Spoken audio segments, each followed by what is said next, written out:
Bonjour à tous et bienvenue pour ce nouveau journal. Dans l'actualité de ce vendredi 27 janvier, nous reviendrons sur le contrat de plus de 3 milliards d'euros remporté par le consortium Alstom-Bombardier pour fournir de nouvelles rames de RER. En Vendée, l'entreprise SMTC espère avoir sa part du gâteau. Cette entreprise est spécialisée dans l'équipement des intérieurs de TGV, TER et RER. C'est le rendez-vous incontournable des amateurs de musique classique, la folle journée. Durant tout le week-end, des concerts et spectacles sont programmés à La Roche-sur-Yon, Fontenay-le-Comte et Challans. Ce jeudi, dans le sud Vendée, un spectacle théâtral était proposé en ouverture du festival. Reportage à suivre dans ce journal. Et puis en fin d'édition, portrait de Bogdan David, un as des échecs. À seulement 14 ans, ce collégien a raflé déjà de nombreux trophées. Récemment, il a été médaillé de bronze au championnat mondial interscolaire. Nous l'avons rencontré chez lui à La Roche-sur-Yon. C'est une commande historique pour la France. Le 11 janvier dernier, le consortium Alstom-Bombardier a remporté le contrat pour les RER nouvelle génération. 225 rames commandées au total. Un contrat qui s'élève à près de 4 milliards d'euros et qui pourrait profiter à de nombreuses entreprises françaises, y compris ici en Vendée. À Boufféré, par exemple, la société SMTC, qui équipe les intérieurs des TGV, TER et RER, a une carte à jouer. Pour le moment, rien n'est encore acté, mais l'entreprise vendéenne n'entend pas rester sur le quai. Le reportage de Pierre Dalicieux. Cette entreprise vendéenne fabrique des planchers, des cloisons, des couloirs, des tables pour équiper l'intérieur des TGV, trains régionaux ou encore RER, comme ici le bar du wagon-restauration du nouveau TGV de la ligne Bordeaux-Paris. SMTC réalise tout le bar, donc c'est des éléments assez complexes, on va dire. Il faut avoir des qualités de cuisiniste, mais en utilisant des technologies avancées. Avec l'annonce de la commande de 71 rames pour le RER E et D dernière génération, l'entreprise pourrait bien être retenue pour fabriquer ce type d'équipement. Une commande qui pourrait venir grossir le chiffre d'affaires déjà en progression de cette société. Aujourd'hui, notre chiffre d'affaires est de 24 millions. On a un objectif de 30 millions d'ici l'année prochaine. Donc, comme je disais, on a une croissance à 2 chiffres depuis plusieurs années. Donc un marché, un contrat RER-NG peut s'élever à hauteur de 20 millions sur plusieurs années. Donc voilà. Donc ça, c'est l'avantage d'être dans le ferroviaire ou dans l'aéronautique, parce les décisions sont assez longues. Par contre, ça nous permet d'avoir une visibilité sur plusieurs années et donc d'organiser nos investissements en conséquence. Un contrat historique qui pourrait néanmoins être l'un des derniers en France pour plusieurs années. Campagne de remplacement qui touche à leur fin dans beaucoup de régions. Baisse des budgets régionaux. Cette entreprise n'a pas attendu pour agir et réalise déjà 20% de son chiffre d'affaires à l'export, en équipant notamment le RER londonien ou encore les TGV russes. On leur livre les panneaux sous châssis. Donc ce sont les panneaux qui protègent le train du ballast, de la neige, parce que c'est des trains qui circulent en Russie avec des conditions hygrométriques très sévères. Ça bouge à l'export, ça bouge aujourd'hui énormément en Angleterre, ça bouge en Hollande et en Italie, et ça bouge dans le grand export. Et donc nous, on est très attentifs à l'ensemble des marchés, parce qu'effectivement, je dis, c'est cyclique. Un pays va investir un moment, un autre pays va arrêter, et dans quelques années, la situation peut être complètement inversée, quoi. Cette société réalise aussi des équipements intérieurs pour les avions de ligne et compte même s'engouffrer sur le marché américain, réputé difficile pour les entreprises étrangères. Et puisque l'on parle de grandes entreprises, à noter cette information, Pierre Gattaz, président du MEDEF, est attendu en Vendée mercredi prochain en fin de matinée.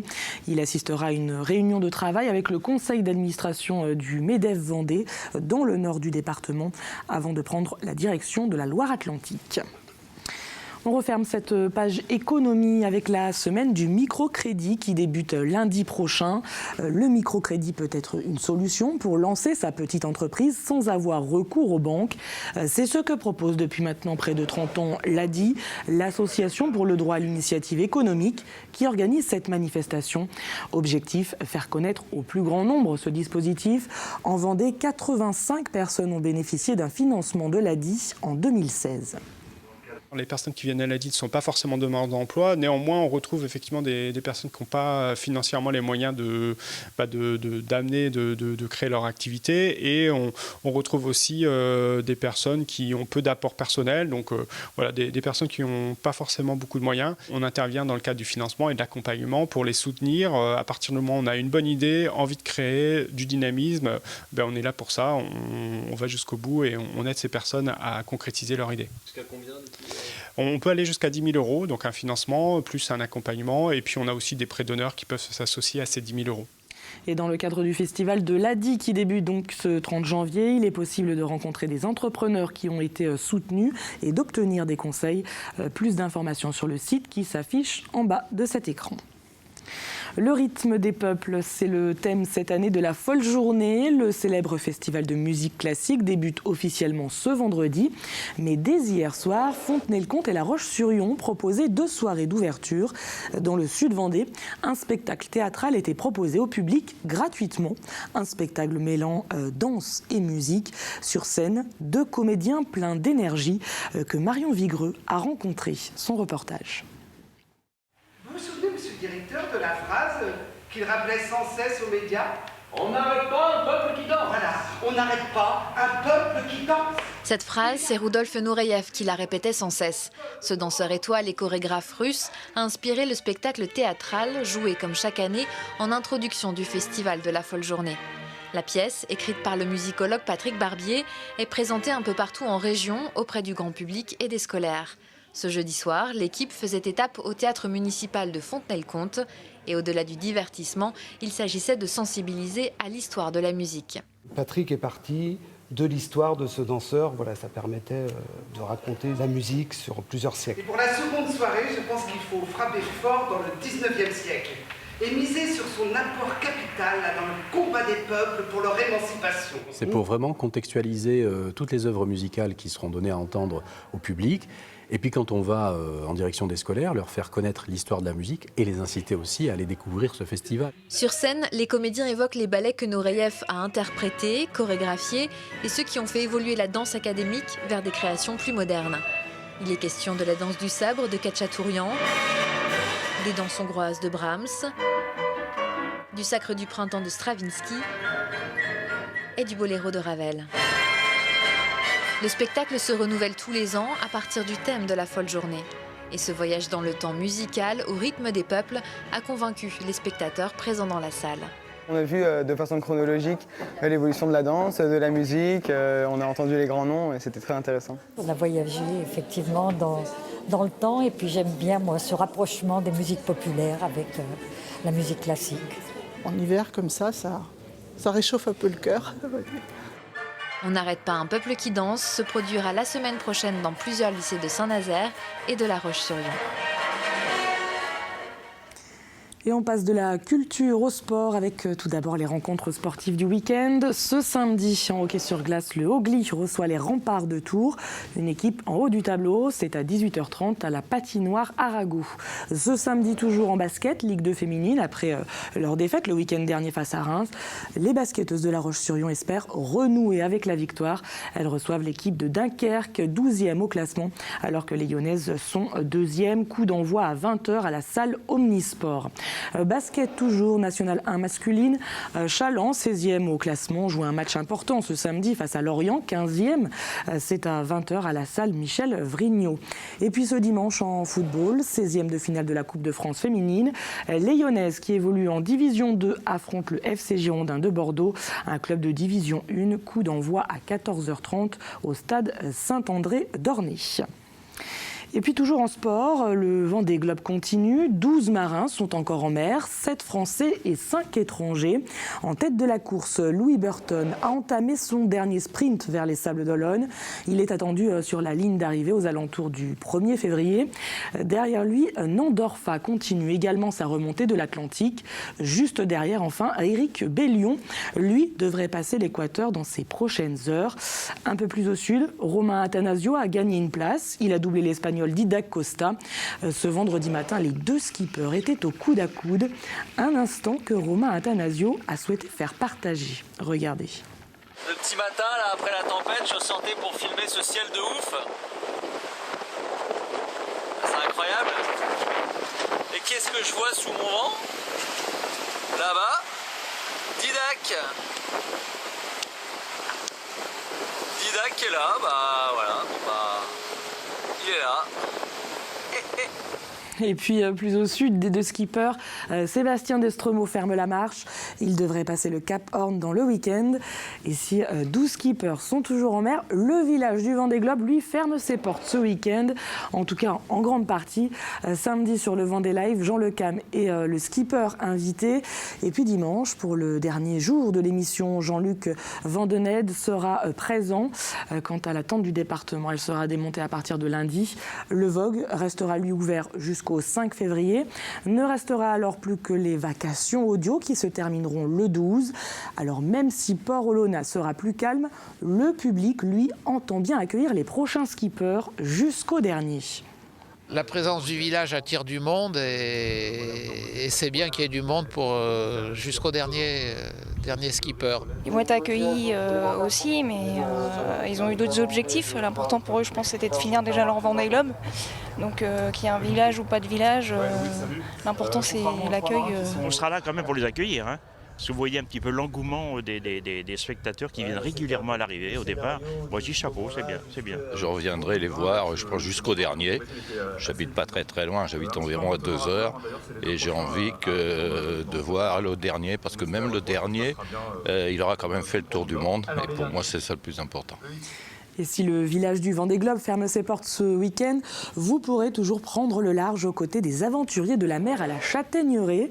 Jusqu'au 25 février, une exposition est proposée à la Vendétech sur le thème de la mer et de l'aventure. Petit aperçu avec Grégoire de Châtillon. Un auditorium transformé en frégate du XVIIe siècle pour un tour du monde d'aventure en découverte. Un espace consacré aux grands explorateurs, un autre dédié aux pirates, ainsi qu'une salle sur les aventuriers des temps modernes. L'exposition Mer et Aventure, c'est tout ça à la fois, embarquement garanti. Ce qui est frappant dans cette exposition, eh bien, ce sont tous les moyens mis en œuvre et à disposition, avec effectivement des éléments du livre, des éléments vidéo, des éléments sonores, mais aussi énormément de pièces de collection. Instruments de navigation, mappemonde et autres objets prêtés par différents musées ainsi que par le service historique de la défense de Rochefort.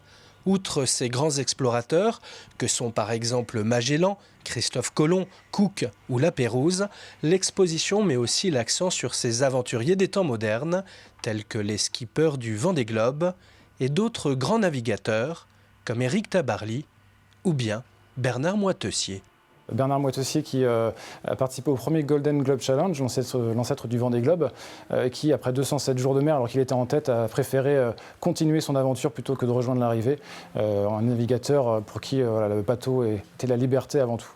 Autre aventurier que nous présentons ici à la Vendétech de la Châtaigneraie, un kayakiste du pays de la Châtaigneraie, kayakiste de l'extrême, Jean-Michel Niobé, qui s'apprête en 2018-2020 à effectuer le tour du monde en kayak. Vous l'avez bien entendu, un tour du monde en kayak, avec escale, sur un parcours identique à celui de la course du Vendée Globe. L'aventure ne fait que commencer. La mer a encore beaucoup à offrir.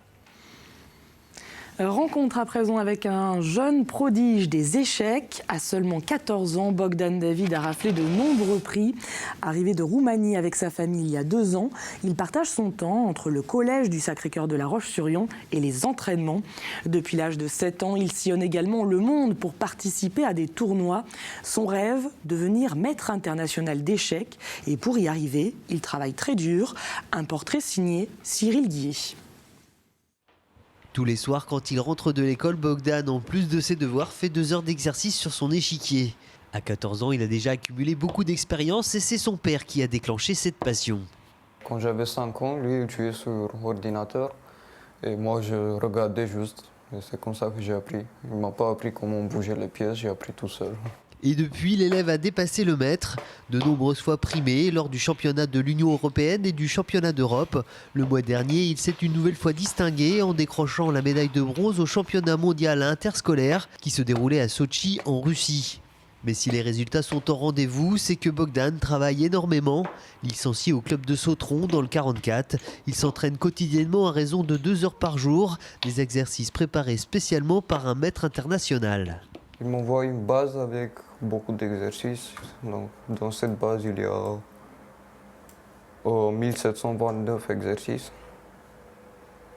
Et donc moi, je fais, je sais pas, à peu près 30 par jour. Un travail qui paye au vu de ses résultats. Soutenu par son école qui aménage du temps pour qu'il puisse participer aux compétitions, il est aussi largement épaulé par sa famille. Moi, j'espère qu'il va, atteindre son rêve, c'est-à-dire grand maître. Et puis, tout dépend de lui.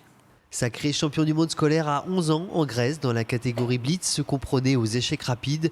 Il ne compte pas en rester là et vise pour 2017 le championnat de France ainsi que le championnat d'Europe scolaire qui se déroulera au Monténégro. Mais tous ces déplacements et ces compétitions coûtent cher. Bogdan et sa famille sont actuellement à la recherche de financement pour pouvoir continuer la compétition au niveau international.